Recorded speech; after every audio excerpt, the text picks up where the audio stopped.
xamante ni bu fi newoon la je sais pas ba xam mais d'après li ñu gis kii di Vieira il n'est pas prêt pour être dans la continuité muy lan jël tout le pouvoir jox ko les cadres. moom il veut du changement peut-être sax d'après même le changement de capitaine. voilà d'après li ñu jot a gis ça veut dire que si toutefois li si génn gisuñu Kalidou Koulibaly on ne sera pas surpris. Parce que tey jii man dama jàpp ni Kalidou Koulibaly tant qu'il est si bile équipe nationale du Sénégal tant qu'il joue il doit être notre capitaine. Donc si on change de capitaine ça veut dire que ni on doit tourner le cap Kalidou Koulibaly bi nga xamante ni dañ koy pousser vers la sortie. Parce que tey jii boo jëlee Kalidou Koulibaly 2 échéances moo apte convoqué woo ko beneen échéance moo apte convoqué woo ko il va prendre sa décision de prendre sa retraite internationale. Donc yooyu itam c'est quelque chose loo xamante ni c'est benn stratégie la pour pousser certains joueurs vers la sortie. Parce que am na ñenn ñoo xamante ni kañ la ñuy jël seen retraite internationale dañuy gis convoqué wuñu leen convoqué waatuñu leen après ñuy jël seen retraite internationale parce que am na ñoo xamante ne nag compétition day jeex ñu jël seen retraite internationale donc tey ji bu jëlee nag certaines décisions pour lan la gestion on sait que tamit tey Sénégal parfois tam mënuñu ko bañal parce que défaillance yooyu lañ gisoon sur la gestion de Pape Thiaw et son effectif te loolu moo ñu coûté cher parce que Pape ne maîtrisait même pas li nga xamante moom mooy son staff parce que ñenn ñi moo leen fa fekk est-ce que ñooñu duñu ni kat kii fii la ñu fekk ñenn ñi peut-être si mooy le technicien xaw ma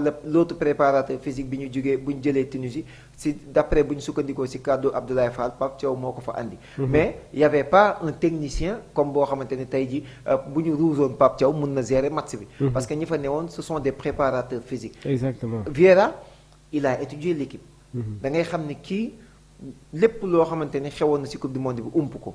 Il s'est déjà préparé te liggéey na si ba nga xamante ni tey jii il sait ce qu'il veut faire te tamit il va amener du changement. Donc loolu nag pour l'instant dañ koy accorder le bénéfice du doute kañ lay bon mooy nga écarter les cadres équipe bi nekk di couler.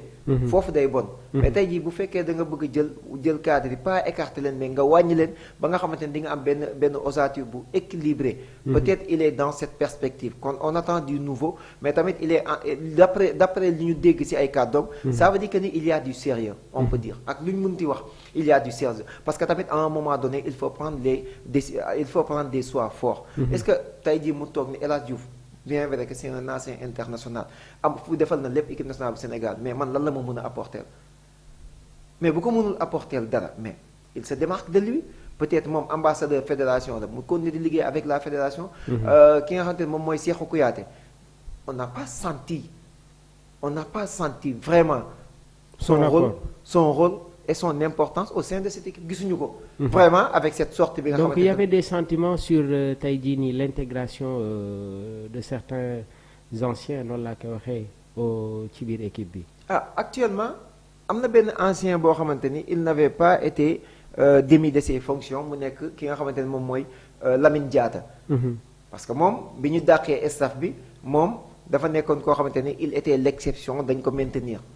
Pour la logistique gestion manager général kon donc kooku noonu à quoi qu'il arrive il est protégé par la fédération et il va continuer le travail avec ki nga xamante ni moom mooy le nouveau sélectionneur donc ñi des nag c'est au sélectionneur de choisir ñi nga xamante ni moom la bëgg liggéeyal tey jii mu ne kat man diw apporter ma da am te tamit Mamour il faut tamit ñu dugg tamit ci beneen affaire. Il n'est pas dit que ni je suis ancien international je dois figurer ci voilà mais il faut avoir tamit certaines qualités tey jii demee bu ñu gisoon ni kat Côte d'Ivoire andi na Yaya Touré jox ko équipe bi mais on ne sera pas surpris.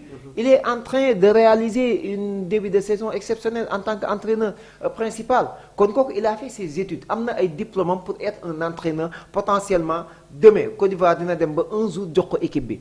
Donc man pour man ay ñoom El Hadj Diouf il devrait être dans cette perspective depuis un bon moment donc on attend aussi li nga xamante ni moom mooy mu appliquer li nga xamante ni moom la Vieira bëgg def et on verra ce que ça va donner.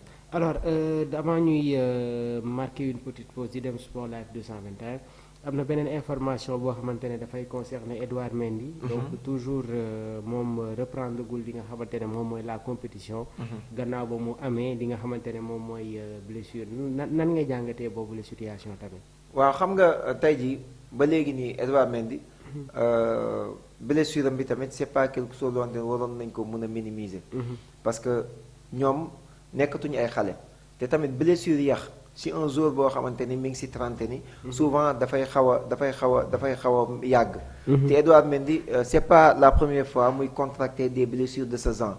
Et souvent on l'a vu ces genres de blessures l'ont éloigné des terrains pendant un long moment. Cette fois-ci ñu gis ni kat depuis li nga xamante ni moom mooy la Coupe du Monde.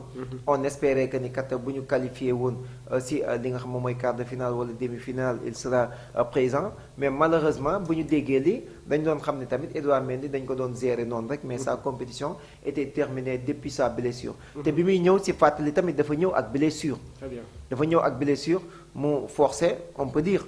parce que après noonu dafa blessé waat donc blessure boobu moom moo ko topp jusqu'à présent ba mënagul jongante benn match foofu si clubam mais tamit foofu il y a des professionnels il y a une équipe boo xamante ni tey jii yaakaar naa côté médecine am nañ ci benn xarañteef boo xamante ni tey dina am benn suivi bu normal boo xamante ni tey jii Edouard Mendy en temps voulu dina wér te dina reprendre li nga xamante ni moom mooy ay activités am parce que blessure bi bu fekkee dafa commencé nag ba ñu dugg si le mois prochain te mënagul wér mënagul apte dinañ poser ay incertitudes sur sa présence si prochaine échéance yi nga xam ne moom la Sénégal war a dem muy qualification Coupe d'Afrique bi nga xam ne rek Coupe d'Afrique 2027 bi ñu war a dugg en 2027 mais quoi qu'il arrive on a ay gardiens yoo xamante ne amaana ils peuvent assurer la relève mais Edouard Mendy man je pense que ni potentiellement sax si Vieira décide de changer de capitaine pourquoi pas lui. Merci beaucoup Idi, merci beaucoup aux internautes de Football 221. Donc ci kanam tuuti 13h30 dañuy dem Sport Live 221 ñu fas yéene dalal Grand Am moom itamit mu fas yéene indi li nga xamante ne moom mooy ses analyses sur l'actualité. Alors on vous donne rendez-vous rek jeudi incha allah ci biir Football 221 demain 13h30 mais si kanam tuuti dañuy dem 13h30 fa li nga xamante ne moom mooy ci Sport Live 221 pour continuer fa li nga xamante ne moom mooy suñu actualité. On marque une petite pause et on se dit à tout à l'heure alors jërë ngeen jëf.